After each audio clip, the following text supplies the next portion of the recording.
राजौरी के डांगरी गांव में हुई गोलीबारी के बाद लोगों ने चारों शवों को रखकर मौन प्रदर्शन किया।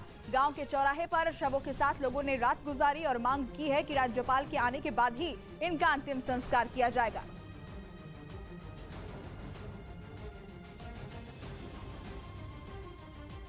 राजौरी के डांगरी इलाके में इस समय न्यूज 18 इंडिया की टीम पहुंच गई है और आधी रात को भी यहां पर प्रदर्शन चल रहा है। और इनका कहना है गांव वालों का कि जब तक एलजी सरकार या एलजी खुद मौके पर नहीं पहुंचती है तब तक चाहे 10 या 5 दिन भी लग जाए, यहां पर इन चारों डेड बॉडीज का संस्कार नहीं किया जाएगा। और इस समय अभी तक हॉस्पिटल से 4 जो शव हैं उनको ये ले आए हैं, अपने गाँव में ले आए हैं। यहाँ से 50 मीटर की दूरी पर फायरिंग होती है और उनके घरों की औरत जो यहाँ पर चश्मदीद हैं, जिनका कहना है कि उन्हीं के घरों में जब फायरिंग होती है, फायरिंग से पहले अपनी नापाक कोशिश को अंजाम देने से पहले उन्होंने उनके घरों की जो महिलाएं थी उनको बालों से पकड़कर खींचा है, उनको धक्का मुक्की उनके साथ हुई है, फिर वहां पर फायरिंग की गई है। यहाँ पर मातम छिपा है, इनकी आंखें नम हो चुकी हैं और साफ तौर पे आप देखिए कि इनका कहना है कि माहौल तो खुशी का था लेकिन गम में बदल गया। पता ही नहीं चला कि कैसे ये लोग कहां से आए और हथियारों के साथ ही आए थे, कहां से आए, क्या मंसूबा था, किसको मारना चाहते थे और मारा कौन गया।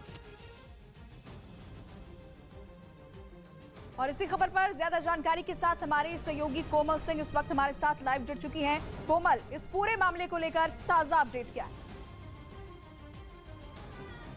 बिल्कुल पूजा, इस समय हम मौके स्थल पे पहुंचे, वहां पर हम उस घर में हैं जहां पर देर शाम जो है वो हमला हुआ था। मैं राजीव अपने विजय से कहूंगी कि हम जिस घर में, ये वो कुर्सी है जहां पर प्रीतम लाल जी बैठे हुए थे, अपने बच्चों के साथ आग सेक रहे थे। ये वो आग जल रही है, एकाएक वहां पर ये लड़के, कुछ लड़के यहाँ से आते हैं और उनके ऊपर फायरिंग शुरू कर देते हैं। और फायरिंग के बाद कुछ लोग मोहल्ले वाले थे, उन्होंने कहा कि फायरिंग की आवाज आ रही है, लेकिन उनको लगा कि नहीं, बम पटाखे चल रहे हैं। लेकिन बाद में पता चला कि ये हकीकत में फायरिंग हो रही थी। और उसी के बाद यहाँ पर अंधाधुंध फायरिंग हुई। इस घर के सबसे पहले आतंकवादी घुसे और उसके बाद 2 घरों में वो घुसे। ये परिवार वालों का रो रो के बुरा हाल है, इन्हें नहीं मालूम था कि उस समय हुआ क्या।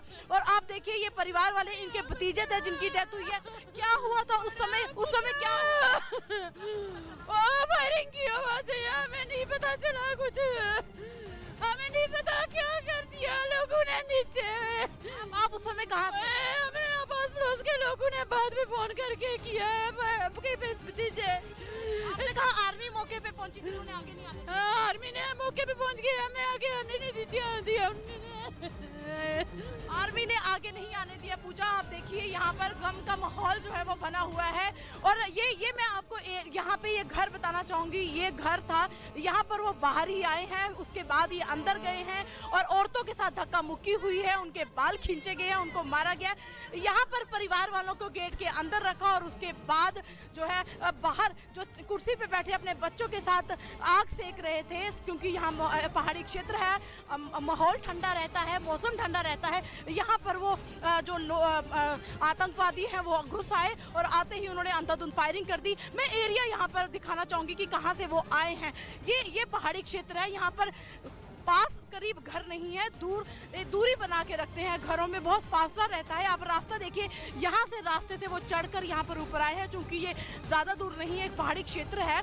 और यहाँ से वो आते हैं, एंट्री करते हैं। यहाँ पे परिवार आग सेक रहा था और यहाँ पर पहुंच के उन्होंने फायरिंग कर दी। राजीव कैमरामैन आपको दिखा रहे हैं, यहाँ पर आग जल रही थी, यहाँ पर परिवार बैठा था, यहाँ पर फायरिंग हुई। यहाँ पर जो बिल्कुल कोमल, कई सवाल इसके बाद खड़े होते हैं और एक बार फिर से घाटी को दहलाने की जो कोशिश की गई है, इस पर जांच आगे की जाएगी। अपनी नजर आप इस खबर पर जरूर बनाए रखें। आगे बढ़ते, राजौरी के डांगरी गांव में दरअसल हुआ क्या था, कैसे 2 आतंकी आए और दहशत फैलाकर चले गए, आपको सुनाते हैं चश्मदीदों की जुबानी।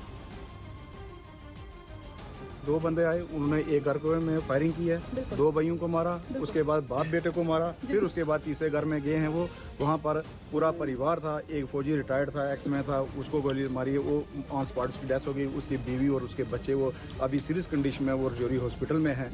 बाकी ये एक बात है कि इन्होंने ये टारगेट किलिंग की है और स्पेशली इन्होंने क्या किया कि आई कार्ड पूछा है, इन्होंने लड़कियों को मारा है, घसीटा है, उनको अंदर किया है, फिर उसके बाद आई कार्ड पूछ के उन्होंने क्या लगता है कि आई कार्ड क्यों पूछा उन्होंने? ये टारगेट किलिंग थी स्पेशली स्पेशली हिंदुओं को टारगेट किया गया। ये जो एक अनफॉर्चुनेट इंसिडेंट डांगरी के अंदर हुआ है, ये टेररिस्ट अटैक जो यहाँ हुआ है, जी। पीर पंजाल रीजन को फिर से एक्टिवेट करने की जो आतंकवादियों की साजिश है, बिल्कुल। अल्फा गेट के अंदर जो इंसिडेंट 15-16 दिन पहले होता है, उसी के साथ इसकी कड़ी जुड़ेगी। सिक्योरिटी का फेलियर है जो यहाँ पर जो हिंदू रह रहा है जी। पीर पंजाल के इन पहाड़ों के अंदर जी, जी। निडरता के साथ, लेकिन उन्होंने ये पिछले 20 साल के बाद ये इंसिडेंट हुआ है और इसमें तो सिक्योरिटी फेलियर ही कहेंगे हम, पुलिस का फेलियर है।